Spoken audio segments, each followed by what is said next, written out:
Bradesco, as melhores histórias e um só banco. Olá, boa noite. Boa noite. Foi preso hoje em São Paulo um dos homens mais procurados do país. Davi Marques é considerado um especialista em assaltos a banco.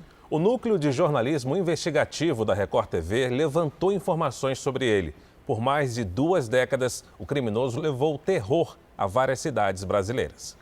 Era nesta chácara em Limeira, interior de São Paulo, que um dos maiores assaltantes do país se escondia da polícia. O imóvel confortável tinha até piscina. O gasto que um sujeito desse tem é muito grande. Ele não tem crédito, ele não paga parcelado. Então tudo que ele tem, ele compra à vista e se desfaz à vista também. A boa vida acabou hoje, quando ele foi preso. Por pouco, segundo a polícia, Davi Marques dos Santos não escapou. O porta-malas de um de seus carros luxuosos já estava carregado para uma nova fuga. Ele teria confessado que mudaria de endereço novamente amanhã pela manhã. Davi estava no topo da lista dos criminosos mais procurados do Ministério da Justiça. Ele tinha 3 mandados de prisão em aberto. 2 por roubo em Pernambuco e no Maranhão e outro pelo assalto milionário a uma transportadora de valores no Paraguai. Mas o criminoso também é suspeito de participar de muitos outros ataques que ganharam as manchetes do país. O mais recente foi em novembro do ano passado, quando 40 homens aterrorizaram Criciúma durante um assalto a banco. Davi também é suspeito de participar dos roubos nos aeroportos de Viracopos, em Campinas, e o de Blumenau. O jornalismo da Record TV revelou nesta semana como Davi se tornou esse criminoso temido no país inteiro. São 2 décadas dedicadas ao crime. No início, como ladrão de bancos, atacando pequenas cidades do Nordeste. Hoje, ele é um dos principais mentores do chamado domínio de cidades, modalidade criminal em que dezenas de assaltantes, altamente treinados e com armamento pesado, atacam agências bancárias e controlam municípios inteiros durante a ação. Nós estamos falando de criminosos que estão no topo da cadeia alimentar do crime. Considerado um homem muito violento, Davi já foi investigado até pelo assassinato de parceiros de quadrilha. Preso por 5 vezes, ele não permanece detido. Sempre consegue fugir da cadeia. Davi geralmente escapa por brechas nas leis que os advogados encontram ou por conta própria. Ele buscou mudar a face dele porque ele ficou um pouco conhecido no meio criminoso e no meio policial. Veja agora outros destaques do dia. Ministro da Saúde diz que vacinação começa ainda em janeiro. Avião decola amanhã para trazer vacinas da Índia. Corpo do prefeito Maguito Vilela é velado em Goiânia. Nos Estados Unidos, Câmara aprova impeachment do presidente Trump sob forte esquema de segurança. E na série especial, a história de 2 irmãos, ela foi da Bíblia para os estudos do direito.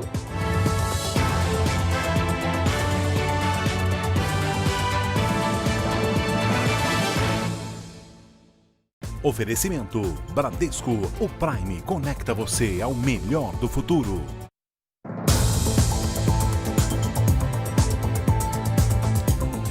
No Rio de Janeiro, um desfecho triste para um mistério que já durava 9 dias. A polícia encontrou o corpo de uma jovem que desapareceu depois de terminar o namoro com um chefe do tráfico. Segundo a investigação, ele é o principal suspeito pelo assassinato.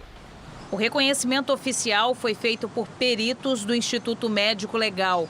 O corpo de Bianca Lourenço, de 24 anos, foi encontrado na noite de ontem em uma praia da Ilha do Fundão, na zona norte do Rio. A polícia identificou a vítima por meio de uma tatuagem e de um biquíni, o mesmo usado por ela nessa foto. O principal suspeito do crime é o ex-namorado Dalton Vieira Santana. Ele é apontado como chefe do tráfico de drogas da Kelsons, comunidade próxima ao local onde o corpo foi abandonado. Segundo a polícia, desde o fim do namoro, o criminoso passou a monitorar Bianca. No dia do desaparecimento, foi informado que ela estava na casa de uma amiga na comunidade. Armado e com a ajuda de comparsas, invadiu o local e agrediu a ex-namorada. Depois, a jovem foi arrastada para dentro de um carro e nunca mais foi vista. Ele matou a namorada em razão de ciúmes, a relação entre eles caracteriza o feminicídio. O Brasil tem a 5ª maior taxa de feminicídio do mundo. Segundo o levantamento, 25 mulheres foram mortas por mês em 2019 no Rio de Janeiro. A maioria mantinha relação íntima com o agressor. O que a mulher pode perceber é esse controle excessivo. E ela entende aquilo como a expressão de um amor romântico, o que, na verdade, já pode revelar um relacionamento abusivo que tende a se tornar cada vez pior. A Polícia Civil fez uma operação hoje para tentar prender o suspeito da morte da Bianca. A ação aconteceu no Complexo do Alemão, comunidade vizinha da Kelsons, onde Dalton Vieira Santana comanda o tráfico de drogas. Houve intenso tiroteio na região depois que policiais militares, que também estavam no local, foram atacados por criminosos. Um adolescente de 17 anos foi atingido por uma bala perdida. O estado de saúde dele não foi divulgado e Dalton não foi localizado. Também hoje, um suspeito de ser o mandante da morte de uma vendedora foi detido em São Paulo. Ela morreu na semana do Natal. O investigado é cunhado da vítima. Ainda não se sabe qual teria sido a motivação do crime. O cunhado da vítima foi preso em casa na zona norte da cidade. Ele chegou à delegacia de cabeça baixa e em silêncio. Segundo a polícia, José Santana, de 45 anos, é o principal suspeito de mandar matar a cunhada, a vendedora Ana Paula Matos, em dezembro do ano passado. A prisão deixou familiares surpresos. Eu não sabia, não tinha noção disso. Ana Paula Matos voltava do trabalho quando foi baleada a queima-roupa. O assassino já sabia o trajeto que ela faria e aguardava a vítima no caminho de casa. Ana Paula levou 3 tiros e morreu na hora. Veja no alto da tela que outro homem de bicicleta assiste a tudo tranquilamente. Os dois foram presos na semana passada. O atirador confessou que foi contratado para executar a vendedora.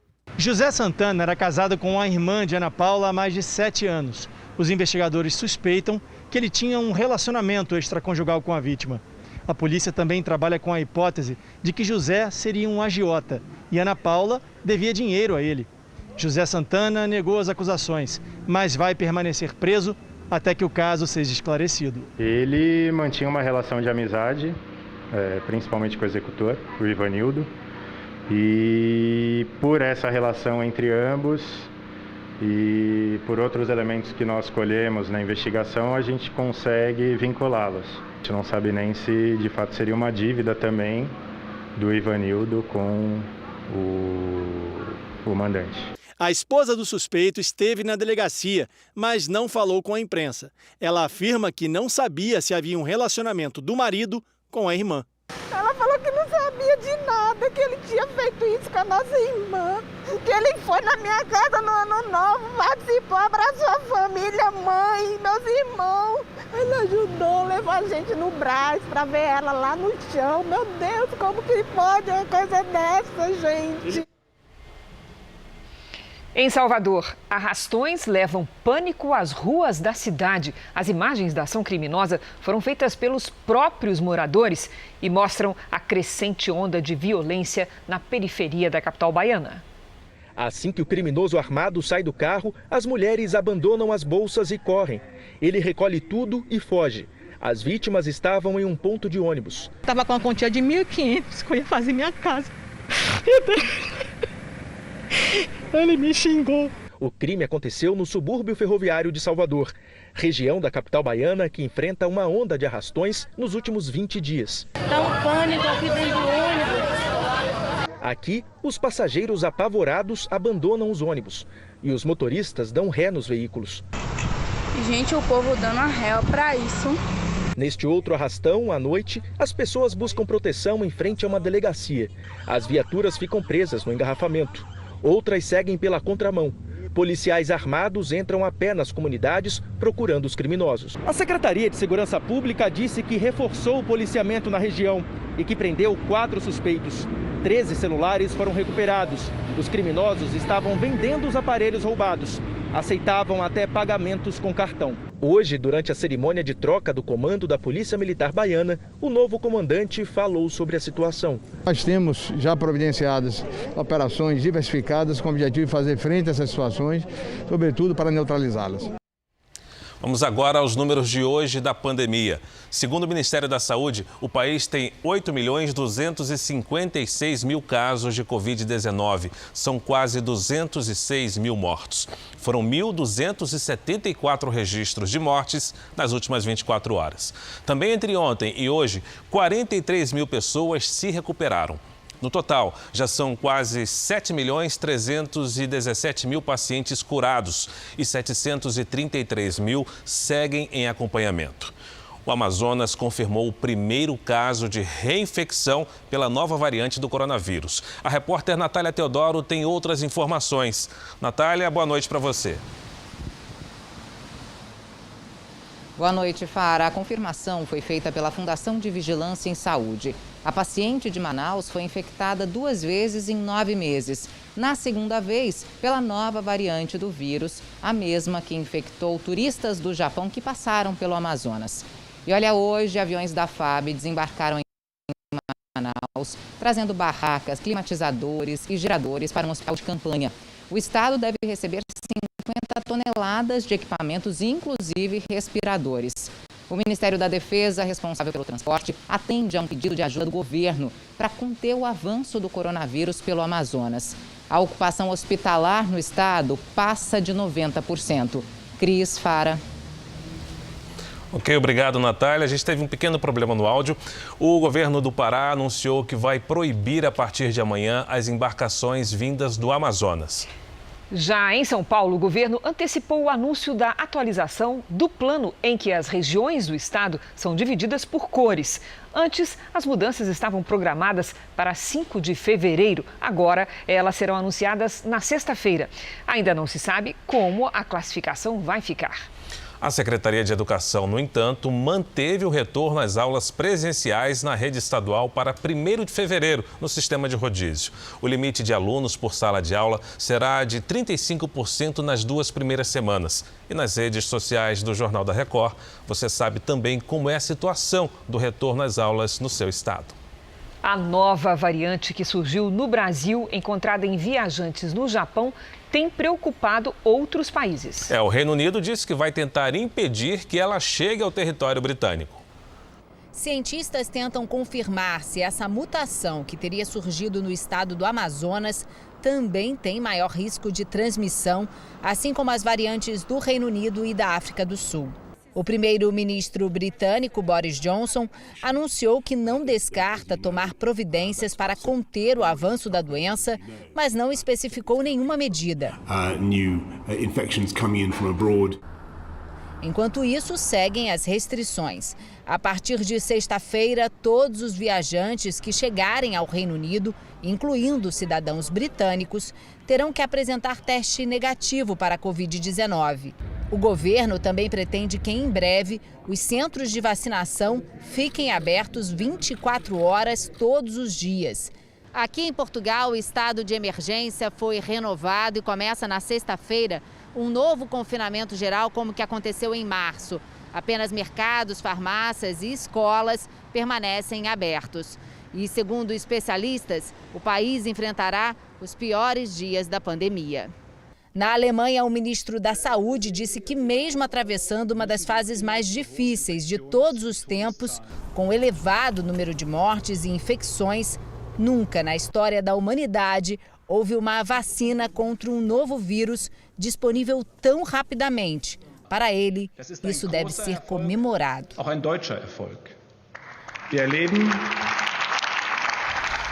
Vamos aos Estados Unidos. O presidente Donald Trump se tornou o primeiro na história do país a ter 2 pedidos de impeachment aprovados pela Câmara dos Deputados. A nossa correspondente Evelyn Bastos traz ao vivo todos os detalhes. Boa noite, Evelyn. Variação no sinal da Evelyn, vamos tentar retornar com ela daqui a pouquinho. Foram 232 votos a favor, 197 contra o impeachment, numa votação bem rápida, que durou menos de meia hora. O presidente Trump é acusado de incitação à insurreição, ou seja, de estimular a multidão à rebelião no dia 6 de janeiro, quando houve a invasão ao Congresso. Em comunicado divulgado hoje pela Casa Branca, Trump não citou o processo de impeachment, mas reforçou que é contra qualquer tipo de violência. Um forte esquema de segurança está sendo montado em Washington para evitar ataques e manifestações violentas na capital americana. Você vai ver agora na reportagem. Antes mesmo de amanhecer, milhares de militares que chegaram de madrugada descansavam do lado de dentro do Congresso. Aos poucos, as ruas no entorno do Capitólio já estavam tomadas pela Guarda Nacional. O reforço é para a posse de Biden daqui a uma semana e também para a votação no fim da tarde, que aprovou o segundo processo de impeachment contra Donald Trump. Ontem à noite, o vice-presidente Mike Pence se recusou a usar a emenda 25, que poderia afastar Trump da presidência rapidamente. Agora, o processo aprovado pela Câmara, de maioria democrata, segue para o Senado. Lá vai precisar da aprovação de 2/3 dos parlamentares, 67 dos 100 senadores. O líder no Senado, o republicano Mitch McConnell, já adiantou que não vai interromper o recesso dos senadores para realizar a votação do impeachment.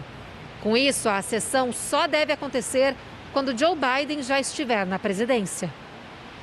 Veja a seguir, aqui no Brasil, o ministro da Saúde confirma a vacinação ainda em janeiro. E daqui a pouco, Gênesis, a história de amor, ciúmes e inveja entre dois irmãos. Até hoje ela é usada no estudo do direito.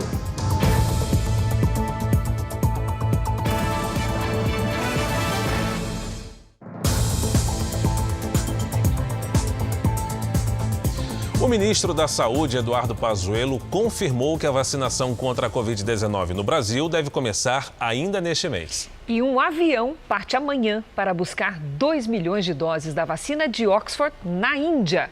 A carga deve chegar ao Brasil no sábado. Com isso, o governo planeja lançar a campanha nacional de imunização na próxima terça-feira. Na melhor das hipóteses, a vacinação começa na semana que vem. É o que Eduardo Pazuello disse hoje em Manaus. Quando a Anvisa concluir a sua análise de segurança e eficácia, 3, 4 dias depois, nós estamos distribuindo a vacina no Brasil. A Anvisa vai se pronunciar no dia 17. Botem aí os números para frente. Para cumprir a agenda, o ministro depende de pelo menos 8 milhões de doses, sendo 6 milhões da Coronavac, já armazenadas pelo Instituto Butantan, e mais 2 milhões de doses da vacina de Oxford, da AstraZeneca, que serão trazidas da Índia nos próximos dias. A expectativa é que a Anvisa aprove o uso emergencial das 2 vacinas no domingo. É o tempo de viajar, apanhar e trazer. Já está com o documento de exportação pronto. Então, quando nós tivermos a posição da Anvisa, nós temos o material para distribuir. A Azul, a empresa aérea responsável pelo transporte, informou que o voo está programado para partir de Recife amanhã, às 11 da noite, com destino a Mumbai. O Airbus A330 é a maior aeronave da companhia e a carga é estimada em 15 toneladas. A vacina será distribuída simultaneamente em todos os estados, na sua proporção de população. Essa produção de anticorpos não é no dia seguinte. A literatura fala de 30 a 60 dias. Não é tomar a vacina no dia 20 e no dia 22 está na rua fazendo festa. Segundo o Ministério, o Brasil já tem garantido os 354 milhões de doses contratadas, além de seringas suficientes para vacinar todos os brasileiros. E mais um imunizante pode integrar a lista. Hoje, a União Química e o Fundo Russo de Investimento Direto fecharam em Moscou um acordo para a farmacêutica brasileira fornecer 10 milhões de doses da vacina Sputnik ainda no primeiro trimestre. O pedido de uso emergencial deve ser feito à Anvisa nos próximos dias. A União Química pretende iniciar a produção do imunizante em seu laboratório em Brasília já nos próximos dias. Assim, o Brasil produzindo vacina dependerá menos da importação e da disponibilidade de doses de imunizantes dos laboratórios internacionais. O presidente Bolsonaro ironizou hoje a eficácia da Coronavac, produzida pelo Instituto Butantan, em São Paulo. Mas especialistas atestam que o imunizante é eficaz e deve ser usado o quanto antes para conter a pandemia. A declaração foi feita a apoiadores. Essa de 50% é uma boa Não. O sistema político é igual ao que eu apanhei por causa disso, agora estão vendo a verdade. Eu tô 4 meses apanhando por causa da vacina. Entre eu e a vacina tem a Anvisa.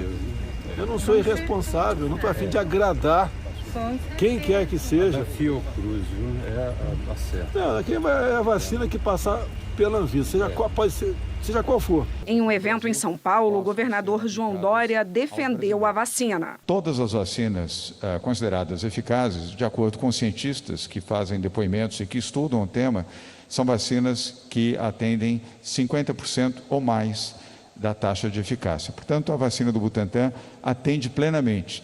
E atendendo plenamente, ela deve ser colocada imediatamente após a aprovação da Anvisa para a vacinação dos brasileiros. Praticamente toda a comunidade científica do país apoia a vacina do Butantan e diz que a eficácia não é um problema. Mais importante é garantir que uma parcela elevada da população seja vacinada para evitar internações. Metade das pessoas que receberem a vacina ficarão protegidos da doença.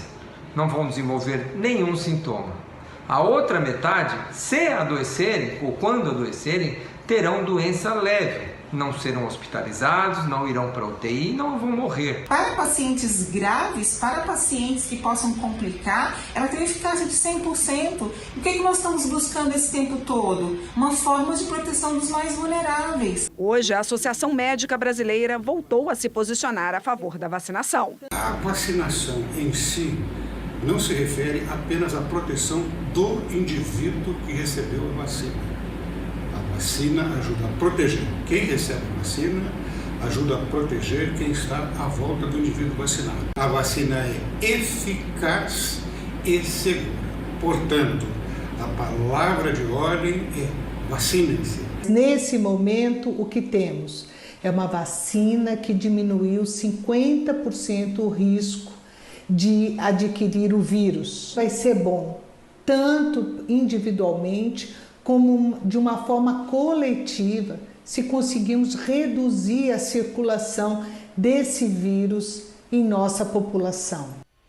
O nosso portal de notícias na internet, o r7.com, você já conhece, fez uma enquete. Perguntou aos internautas se eles pretendem tomar a vacina para prevenir a Covid-19. Vamos então aos resultados finais? Veja só, 66,56% deles disseram que sim, que vão tomar a vacina. 33,44% disseram que não pretendem tomar o imunizante. A Indonésia começou hoje a vacinação com a Coronavac, a mesma vacina do Instituto Butantan aqui no Brasil. O presidente Joko Widodo foi o primeiro a ser imunizado. Ele e o alto escalão do governo receberam as primeiras doses para promover a segurança e eficácia da vacina. O país pretende imunizar mais de 180 milhões de pessoas. Na contramão do resto do mundo, que priorizou os idosos, a Indonésia iniciou a vacinação entre jovens e adultos. A ideia é que a iniciativa ajudaria a recuperar a economia do país o mais rápido possível. O vice-presidente Hamilton Mourão disse hoje que Emmanuel Macron desconhece a produção de soja no Brasil. A declaração foi uma resposta às críticas feitas pelo presidente da França, que associou a produção brasileira ao desmatamento da Amazônia. Mourão, que é presidente do Conselho da Amazônia, lembrou que a maior parte da produção de soja no Brasil é feita em outras regiões. Monsieur Macron, ele desconhece a produção de soja do Brasil, né? A nossa produção de soja é feita no Cerrado, aí no sul do país, né? A produção agrícola na Amazônia é ínfima, faz parte do jogo político. Em outros aspectos, onde a indústria francesa, por exemplo, é melhor. Agora, nesse aspecto aí, na questão da produção agrícola, nós damos de 10-0 neles. Em nota, o Ministério da Agricultura disse que o Brasil tem uma das legislações ambientais mais rigorosas do mundo, que toda a produção nacional tem controle de origem e a soja brasileira não exporta desmatamento. Também em nota, a Associação Brasileira das Indústrias de Óleos Vegetais disse que lamenta que Macron busque justificar sua decisão de subsidiar os agricultores franceses atacando a soja brasileira. A lei que institui o programa Casa Verde Amarela foi publicada hoje no Diário Oficial da União. O programa faz parte da nova política habitacional do governo federal e substitui o Minha Casa Minha Vida. O programa regulamenta financiamentos para a compra da casa própria para quem vive em áreas urbanas com renda mensal de até R$ 7.000. Nas áreas rurais, o limite do rendimento para ter o benefício é de R$ 84.000 por ano. 1.600.000 famílias de baixa renda devem ser beneficiadas até 2024. As regiões Norte e Nordeste serão contempladas com redução nas taxas. Nas duas regiões, os juros cobrados nos financiamentos serão de até 4,25% ao ano. Nas demais regiões do país, a taxa sobe para 4,5% ao ano. O tribunal que julga o processo de impeachment do governador do Rio de Janeiro, Wilson Witzel, ouviu hoje as últimas testemunhas. O empresário disse que havia caixinha da propina na área da saúde e afirmou ter entregue a Witzel quase R$1 milhão. O Tribunal Misto ouviu a confissão do empresário Edson Torres. Ele contou ter entregue dinheiro ao governador afastado quando Witzel ainda era juiz federal. Uma ajuda caso não fosse eleito. Eu pessoalmente entreguei uma parte do dinheiro para o então juiz federal na sala de Everaldo Dias Pereira. Colocamos nas mãos dele, através de mim, do Vitor, R$980 mil para dar um subsídio para ele especificamente, para se não ganhasse a eleição. O empresário disse que indicou aliados para o governo e que ajudou o então secretário de Saúde, Edmar Santos, a assumir a pasta. Edson Torres foi preso no ano passado e disse que participou da caixinha da propina. Esse valor girou em torno de 50 a 55 milhões de reais. 15% do 100% arrecadado ficava comigo, 15% ficava com Vitor Hugo, 30% ficava com Edmar, secretário, e 40% ia para Everaldo e governo. Walter Ferreira de Alencar Pires Rebelo, presidente do PSC do Piauí, também foi ouvido e negou participação no esquema. A fase de depoimentos das testemunhas de defesa e acusação chegou ao fim. 22 pessoas foram ouvidas. Agora, por lei, o processo de impeachment só pode continuar depois que o Wilson Witzel for ouvido. Mas uma decisão suspendeu o interrogatório. Por isso, os membros do Tribunal Misto decidiram acabar com o prazo que encerraria o processo em maio. Ou seja, enquanto não for julgado, Witzel não poderá voltar ao governo. Se termina o prazo, volta a repetir, o governador poderá retornar ao cargo. E se antes ter sido julgado pelo tribunal? Se antes o tribunal ter dito se ele é culpado ou inocente? Para que o governador seja interrogado, a defesa pede acesso ao conteúdo da delação premiada do ex-secretário de Saúde, Edmar Santos, que está sob sigilo. O governador afastado, Wilson Witzel, disse que jamais recebeu qualquer valor indevido antes ou depois de eleito. A defesa do pastor Everaldo informou que ele jamais recebeu propina ou participou de qualquer grupo criminoso. Veja a seguir, corpo do prefeito Maguito Vilela é velado em Goiânia. Ele morreu por complicações da Covid-19. E na série especial Gênesis, veja como uma das passagens mais emblemáticas da Bíblia foi recriada.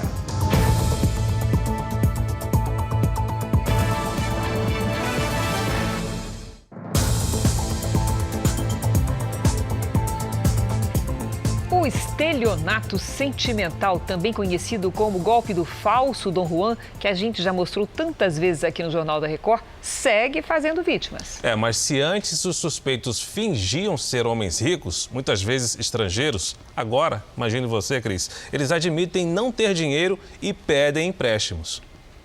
Todos os dias ela telefona e manda uma mensagem que nunca é respondida. O namorado que conheceu pela internet sumiu. Levou com ele o dinheiro que pediu emprestado. R$10 mil para comprar uma moto e começar um emprego novo. Aí eu falei assim para ele, mas como é que você vai pagar essa moto? Ele falou, se você me emprestasse, era para ser um levante para nossa vida, eu ia trabalhar de noite. Nos 5 meses de namoro, a operadora de telemarketing que mora numa casa simples e ganha R$870 por mês, nunca desconfiou de nada. Você vê o que você consegue fazer, que não fica ruim para você, entendeu? Se Deus quiser, a vida vai dar certo. Ao localizar a família dele, uma prima teria confirmado que ela não era a primeira vítima. Na primeira vez ele não consegue tirar nada, porque eu percebi isso. Na segunda ele já conhece, já consegue confiança, né? Conquistar a pessoa, aí é mais fácil para arrancar. Pelo que eu conversei com umas mulheres aí, todas elas ele arrancou algo. Esse tipo de golpe é conhecido como estelionato amoroso. Na maioria das vezes, o golpista finge ser rico, promete uma vida confortável. Aos poucos ganha a confiança da vítima, leva tudo o que pode e some. Agora, esse crime se popularizou. O homem diz não ter dinheiro, pede empréstimos em nome da vítima e assim que recebe o valor, desaparece. O mais difícil nesses casos é recuperar o dinheiro. Tem que reunir provas de que o valor não foi doado e que a desculpa dada pelo suspeito na hora de pedir ajuda financeira era mentira. É importante registrar o boletim de ocorrência, levar todas as provas de que a história é uma história falsa, né? E não ter vergonha de ter sido enganado. Que ele seja encontrado, que faça justiça, que ele não faça mais isso com nenhuma pessoa, porque isso é horrível. Um suspeito de envolvimento na morte do contraventor Fernando Inácio foi transferido hoje para o Rio de Janeiro, depois de ser preso na Bahia. Quem tem as informações é o nosso repórter Pedro Paulo Filho. Boa noite, Pedro Paulo. Oi, Cris, boa noite para você, boa noite a todos. Olha, o cabo Rodrigo Silva das Neves era procurado desde novembro, quando aconteceu o crime. Ele desembarcou no aeroporto Santos Dumont, no Rio, sob escolta. E com a prisão do cabo das Neves, a polícia espera esclarecer agora a participação dele no crime e também chegar ao mandante. O militar é um dos 4 executores identificados na investigação do assassinato de Fernando Inácio, que foi genro do banqueiro do Jogo do Bicho, Castor de Andrade. Inácio foi morto a tiros em um heliporto na zona oeste aqui do Rio. Cris, Fara. Obrigada, Pedro Paulo. Um caminhão caiu hoje da mesma ponte onde ocorreu o acidente com um ônibus há um mês, perto da cidade de João Monlevade, em Minas Gerais. Uma grande parte do veículo ficou submersa. De acordo com testemunhas, o motorista perdeu o controle do caminhão. A queda de mais de 30 metros foi no mesmo local do acidente do dia 4 de dezembro, quando o ônibus caiu e causou 19 mortes. Segundo os bombeiros que iniciaram as buscas subaquáticas, 3 pessoas que estavam na carreta estão desaparecidas. Perto da divisa entre os estados do Paraná e de São Paulo, um outro acidente parecido chamou a atenção de quem passava nesta ponte que fica em cima da represa de Chavantes. Um caminhão carregado de areia caiu na água depois que um pneu furou. O motorista morreu. Morreu na madrugada de hoje, em São Paulo, o prefeito de Goiânia, Maguito Vilela. Ele estava internado desde o período da campanha com a Covid-19. O prefeito eleito, que não chegou a assumir o cargo, foi homenageado em um cortejo desde que chegou à tarde em Goiás. O cortejo passou pelas principais ruas de Aparecida, segunda maior cidade de Goiás. Maguito foi prefeito do município por 2 mandatos seguidos, entre 2009 e 2016. Saiu da prefeitura com alta aprovação popular. O Maguito ele representava a esperança, a evolução de uma cidade melhor para todos os goianienses. O velório foi aberto para a população, mas no sistema de drive-thru, para evitar aglomerações. O recado para todos nós é que nós precisamos ser mais humanos, com qualquer cidadão. Essa era a linha de vida do Maguito. Maguito Vilela morreu dias antes de completar 72 anos. Ele nasceu em Jataí, região sudoeste de Goiás, onde começou a vida pública como vereador. Depois foi deputado estadual, deputado federal, vice-governador e senador da República. Homens do quilate de Maguito Vilela, mais do que nunca, nós precisamos de fazer com que cheguem mais na política do nosso estado e do Brasil. Faltava apenas a Prefeitura de Goiânia para ter ocupado todas as principais funções públicas de Goiás. Ele foi eleito prefeito da capital no fim do ano passado, mesmo hospitalizado em mais da metade da campanha. Tomou posse no dia 1º de janeiro, na UTI do hospital, e pediu licença do cargo no mesmo dia. O vice, Rogério Cruz, do Republicanos, assumiu a prefeitura. Nós honrarmos todo o trabalho, todo o desenho que ele fez para a nossa cidade de Goiânia e mantermos esse propósito de seguirmos em frente para fazer com que Goiânia seja o que ele sempre sonhou. O corpo de Maguito Vilela será enterrado amanhã cedo, no mesmo jazigo dos pais, de um filho e de 2 irmãs, mortas em agosto do ano passado, também vítimas da Covid-19. Sua falta vai ser muito grande para todos nós. O velório acontece no Palácio das Esmeraldas, sede do governo de Goiás. A repórter Revana Oliveira está no local. Revana, boa noite. Olá, muito boa noite. O corpo de Maguito Vilela chegou há aproximadamente 15 minutos e, a pedido da família, houve uma mudança na forma desse velório. Estava previsto a realização da forma drive-thru, que é aquele velório com carros, né? As pessoas fariam essa última homenagem de dentro dos veículos, mas a família pediu um momento reservado, então o corpo chegou, foi direto para uma sala aqui do Palácio das Esmeraldas e nesse momento acontece uma celebração religiosa junto de familiares e algumas autoridades. Depois dessa celebração, que deverá acontecer de forma breve, devido aos atrasos que aconteceram durante o cortejo, durante o dia, esse corpo vai seguir para o aeroporto e de lá para Jataí, que é a cidade natal de Maguito Vilela. A previsão de chegada é à meia-noite. O enterro está marcado para amanhã, 9 da manhã. Cris Fara. Obrigado, Revana, pelas informações.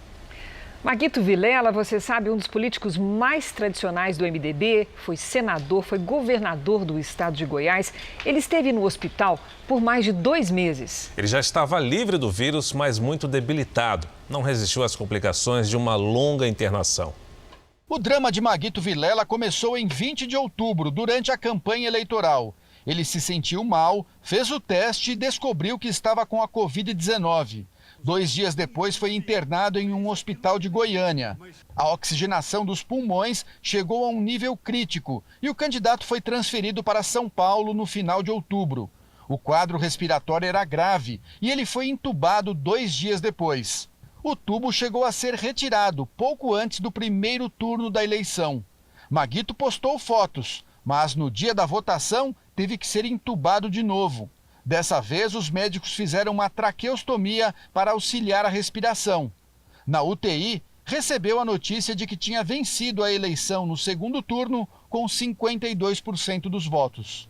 Em dezembro, parecia que o pior tinha ficado para trás. O teste mostrou que o prefeito estava livre da Covid e os médicos começaram a retirar os sedativos. Mas em janeiro a situação voltou a piorar. Dessa vez, uma infecção nos pulmões, causada por fungos e bactérias. O organismo, debilitado pelo longo período de internação, não reagiu mais aos medicamentos. Os médicos constataram a morte nas primeiras horas da manhã. Para este infectologista, a idade do prefeito, de 71 anos, dificultou a recuperação. Ter um pulmão já debilitado e ter uma extensão de doença mais grave dificulta na recuperação. E às vezes o paciente pode ter uma melhora, mas com o decorrer da evolução da doença ele pode voltar a piorar por outras complicações, muitas vezes relacionadas não propriamente à Covid-19. Informação importante agora para quem vai fazer o Enem. O INEP anunciou hoje as novas datas para cidades com surto da pandemia de Covid-19 que não aplicarem a prova no fim de semana. Vamos até Brasília porque quem tem as informações é o nosso repórter Matheus Scavadini. Boa noite, Matheus. Quais são as novas datas? Boa noite, Cris, Fara. As provas vão ser reaplicadas nos dias 23 e 24 de fevereiro. Isso segue a decisão da Justiça Federal de São Paulo, que determina que, caso uma cidade tenha alto risco de infecção, as autoridades locais deverão impedir que a prova seja realizada e ela deverá ser realizada em uma nova data pelo INEP. O presidente do INEP, Alexandre Lopes, e o ministro da Educação, Milton Ribeiro, estão em negociação com o prefeito de Manaus e com o governador do Amazonas para encontrar uma solução para a aplicação do Enem, já que a cidade vive recordes diários de internações. Milton Ribeiro também se reuniu com o secretário executivo do MEC, Victor Veiga, e cerca de 50 prefeitos de São Paulo, Minas Gerais, Goiás e Pará, para passar orientações sobre o retorno às aulas presenciais previsto para março. Cris, Fara. Obrigada, Matheus. O Ministério Público do Trabalho convocou para amanhã uma audiência com a Ford para tratar de demissões. O Procurador-Geral da República, Augusto Aras, e representantes do Ministério da Economia também vão participar. A montadora anunciou esta semana o encerramento das operações aqui no Brasil, o que deve eliminar milhares de postos de trabalho. A Ford só foi uma das grandes empresas que esperaram a virada do ano para definir cortes nos postos de trabalho do país. O Brasil já tem hoje mais de 14 milhões de desempregados. 18 anos de chão de fábrica e a surpresa na segunda semana de 2021. A gente acordou empregado e, de repente, as operações acabaram no Brasil. Pamela é uma das funcionárias da Ford que viram o emprego se perder com a saída da montadora do país. A fábrica em Taubaté, interior de São Paulo, é uma das 3 que serão fechadas. As outras estão na Bahia e no Ceará. Henrique acreditava no trabalho garantido até o fim do ano. A gente abriu mão, a gente aceitou bastante coisa. Então, com a esperança de 2021, que as coisas melhorassem, né? Sindicato e empresa haviam feito um acordo. Trabalhadores até perderam alguns direitos para a produção não parar. A crise existia, mas o encerramento das atividades agora não estava nos planos. A Ford não deixou claro quantos vão ser os postos de trabalho fechados. Informou apenas que serão 5 mil no Brasil e na Argentina. E a montadora de veículos não é a única grande empresa a anunciar o encerramento das atividades de fábricas neste início de 2021. Ano que já começou com 14 milhões de brasileiros sem emprego. A Volkswagen, também em Taubaté, abriu um programa de demissão voluntária esta semana, o chamado PDV. Foi um acordo aprovado pelos próprios funcionários. Isso porque a empresa planejou cortar 35% da mão de obra no país, impacto da pandemia. O Banco do Brasil também anunciou um plano de demissão voluntária, 5 mil funcionários. A IOC vai fechar em maio a indústria de pipoca que mantém na Serra Gaúcha 300 demissões.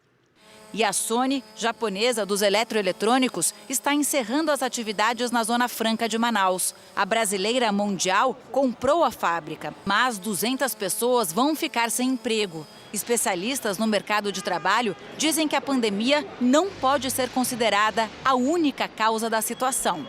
Na verdade, é tudo aquilo que a gente tem enfatizado, né?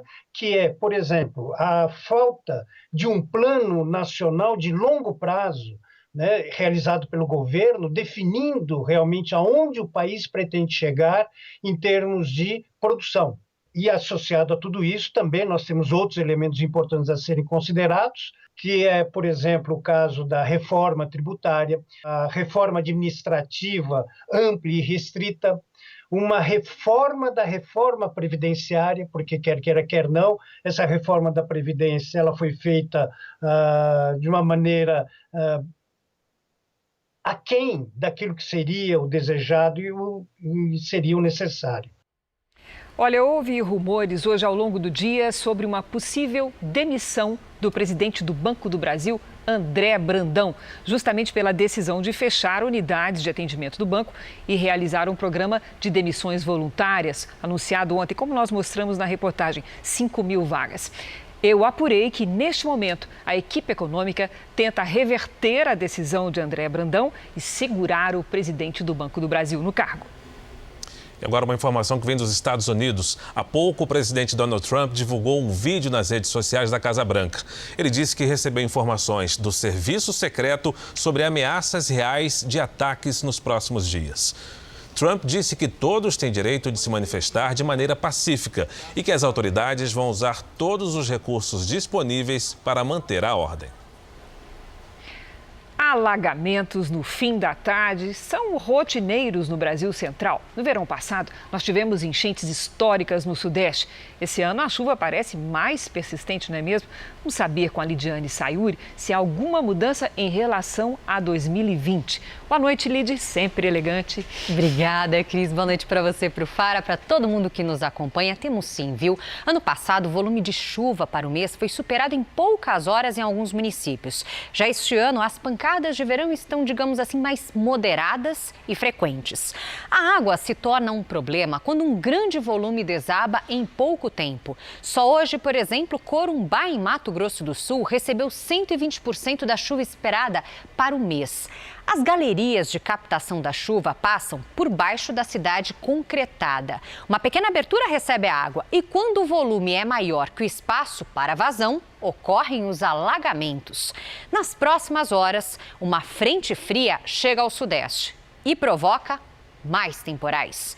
Segue o risco de alagamentos e deslizamentos em Mato Grosso do Sul, Goiás, São Paulo, Minas e Rio. No litoral paulista, ventania. No Rio Grande do Sul e na área ali mais clara do mapa, na região nordeste, tempo firme amanhã. No norte e em Mato Grosso, as pancadas podem ser fortes. Em Curitiba, amanhã faz até 24 graus. Em Brasília, 27. Em São Paulo e no Rio de Janeiro, chove a qualquer hora, com máximas de 29 e 34 graus. Cris. Obrigada, Lidy. Até amanhã. Depois de ficar 2 horas preso nas pedras na corredeira de uma represa em Minas, um homem que sobreviveu conversou hoje com a equipe do Jornal da Record e recebeu uma surpresa dos protagonistas de um salvamento inusitado. Os 4.000 habitantes da tranquila Cachoeira da Prata até agora se perguntam como um dos moradores da cidade sobreviveu depois de 2 horas preso nas pedras desta corredeira. Pensei que estava morto. A perna dele só ficava balançando. Porque eu achei, quando eu vi a perna do senhor, eu falei, a perna dele tá morto. Na segunda-feira, o Jornal da Record mostrou que Elisandro Alves, 39 anos, nadava neste local proibido. A água subiu de repente. Jogado para o outro lado da represa, o servente de pedreiro ficou com um dos pés preso numa pedra e a água correndo por cima o tempo todo. Resgatado pelos bombeiros, Elisandro foi para o hospital com alguns ferimentos apenas. Uma pedra existente naquele local, ela gerou uma onda onde gerou uma lacuna, né, de ar, um pequeno bolsão de ar. Então ali foi fundamental para a sua sobrevivência. De volta para casa, hoje ele recebeu uma visita especial. Eu fui lá e dei uma molhada lá, falei, tá fazendo calor demais. Aí eu pegou e desci. Correnteza levou. Desta vez a história teve um final feliz, mas nem sempre é assim. Segundo a Sociedade Brasileira de Salvamento Aquático, todos os dias 15 pessoas morrem afogadas no país. Ou seja, em média, uma morte a cada 1h30. 45% dos casos acontecem nesta época, no verão. Homens morrem 7 vezes mais. 70% das ocorrências são em rios ou represas e 90% das mortes ocorrem porque o banhista ignora o risco, não respeita os próprios limites e não sabe como agir. Depois que perderam o paraíso, diz a Bíblia, Adão e Eva tiveram que viver do próprio trabalho. A nova superprodução da Record TV, Gênesis, vai contar como começou a vida do casal. E mostrar a relação dos filhos, Caim e Abel. Amor, ciúmes e inveja na história que até hoje é motivo de estudos na área do direito.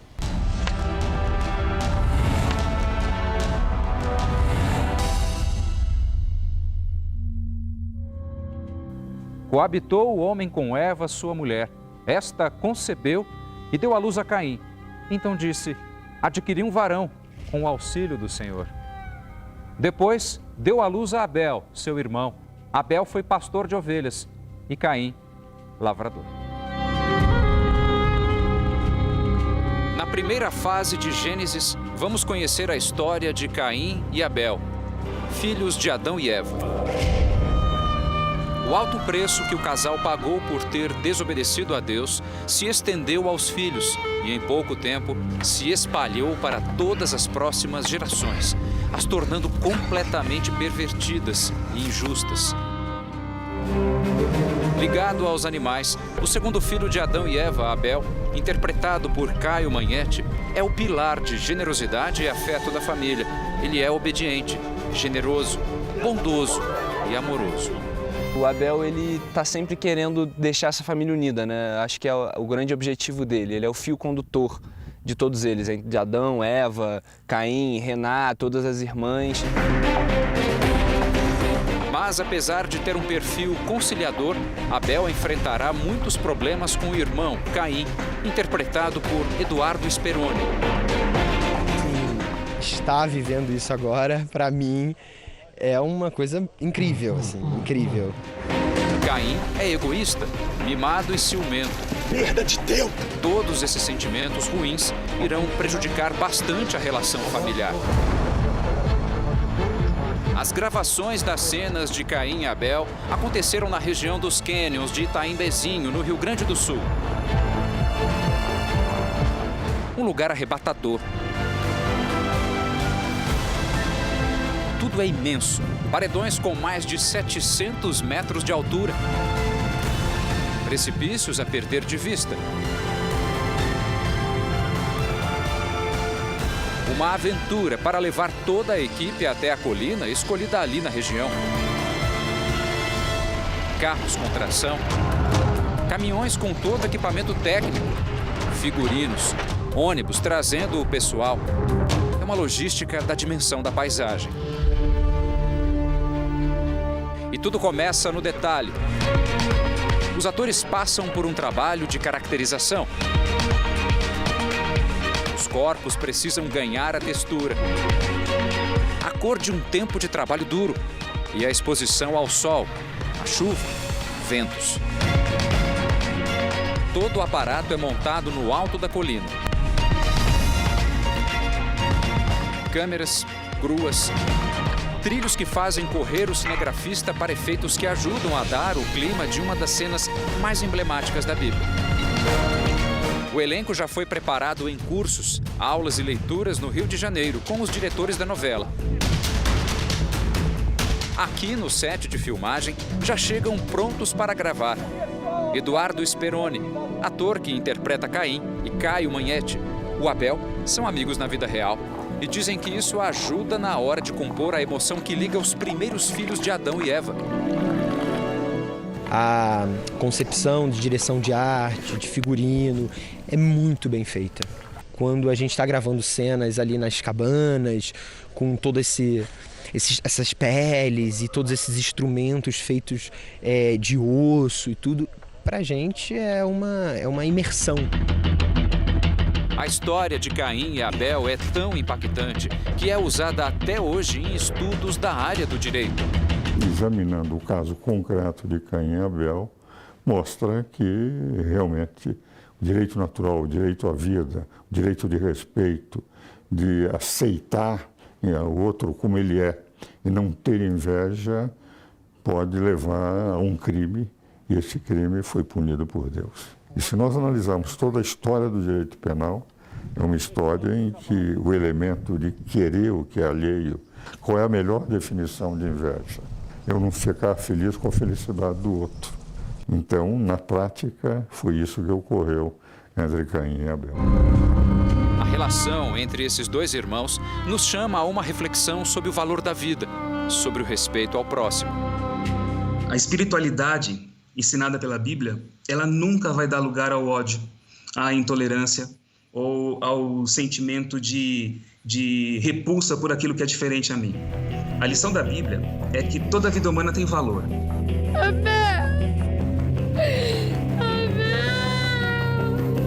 É impossível eu dizer que amo a Deus se eu não amo a vida que Ele mantém, que Ele sustenta, a vida que Ele cuida, a vida que Ele cria, a vida que é preciosa para Ele. Então, a qualidade do meu relacionamento com o próximo vai, sem dúvida alguma, determinar a qualidade do meu relacionamento com Deus. Essa é uma grande lição que a gente aprende aqui na história de Caim e Abel.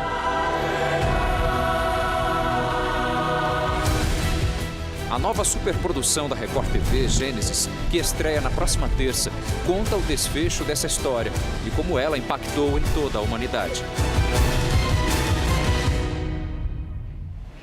E você pode conhecer a família completa de Adão e Eva e saber quem vai interpretar cada personagem. É só acessar o r7.com. O Jornal da Record termina aqui. À 00:30 tem mais Jornal da Record. Fique agora com os últimos capítulos da novela Amor Sem Igual. A gente se vê amanhã. Até lá. Uma excelente noite para você e até amanhã.